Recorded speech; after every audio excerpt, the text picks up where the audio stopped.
కశ్మీర్లో ఏదైతే టూరిస్ట్ స్పాట్గా వచ్చి అక్కడ జరిగేదంతా కశ్మీర్లో వాళ్ళ ఇన్కమ్ అంతా టూరిజమే.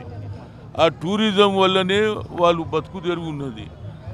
ఆ టూరిజంని ఫినిష్ చేయాలనే ఆలోచనతో ఉగ్రవాదులు ఏదైతే 26 మందిని చంపడం అనేది ఇంత అమానుషం అంటే, పేర్లు అడిగి కులం పేరు కూడా అడిగినారు. నువ్వు ఏది హిందువా ముస్లిమా అని అట్లా తప్పు కదా.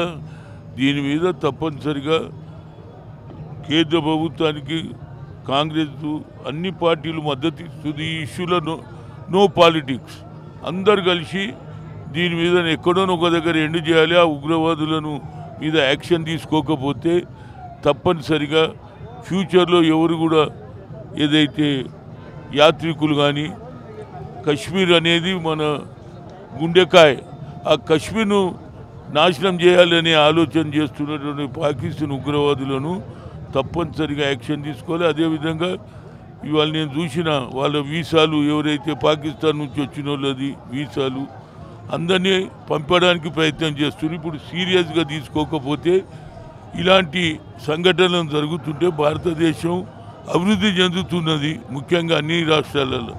అలాంటప్పుడు ఈ సంఘటన జరగడం వల్ల మన ఆర్థిక వ్యవస్థ దెబ్బతింటుంది, కశ్మీర్ పరిస్థితి కూడా అధోగతి అవుతుంది. కాబట్టి తప్పనిసరిగా రాహుల్ గాంధీ గారు కూడా చాలా సీరియస్గా ఉన్నారు.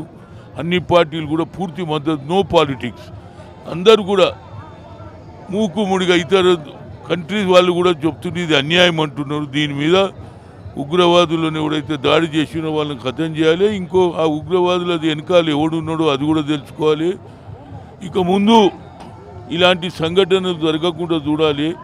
ఇప్పుడు ఇండియా ముఖ్యంగా భారతదేశం అభివృద్ధి చెందే సమయంలో ఇలాంటి సంఘటనలు జరగడం వల్ల పేదవాడు బడుగు బలైన వర్గాలకు అన్యాయం జరుగుతుంది. కాబట్టి తప్పనిసరిగా దీని మీద నరేంద్ర మోడీ అదేవిధంగా అమిత్ షా సీరియస్ యాక్షన్ తీసుకోవాలని నేను కోరుతున్నాను. సార్, ఇప్పుడు సింధు జలాలను కట్ చేశారు కదా, దాన్ని ఎలా చూస్తారు మీరు? చూడండి, నేను ఏమంటున్నా, ఏదైనా తప్పేనండి.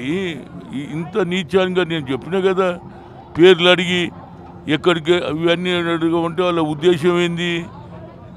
హిందువులను పుట్టబెట్టుకోవాలి అనే ఆలోచన వారిది. మేము ఏమంటున్నాం, హిందూ ముస్లిం అందరం కలిసి ఉండే కల్చర్ మాది. మీ లెక్క ముస్లిం కంట్రీ కాదు, ఓన్లీ ముస్లింలే ఉండాలని కాదు.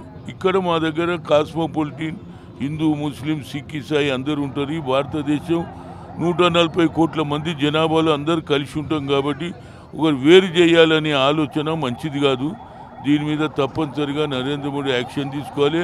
దీనికి రాహుల్ గాంధీ, సోనియా గాంధీ కూడా తప్పనిసరిగా ఉగ్రవాదులను ఇలాంటి సంఘటనలు ఫ్యూచర్లో జరగకుండా చూడాలని ఆ చనిపోయిన కుటుంబాలకు నా ప్రగాఢ సంతాపం.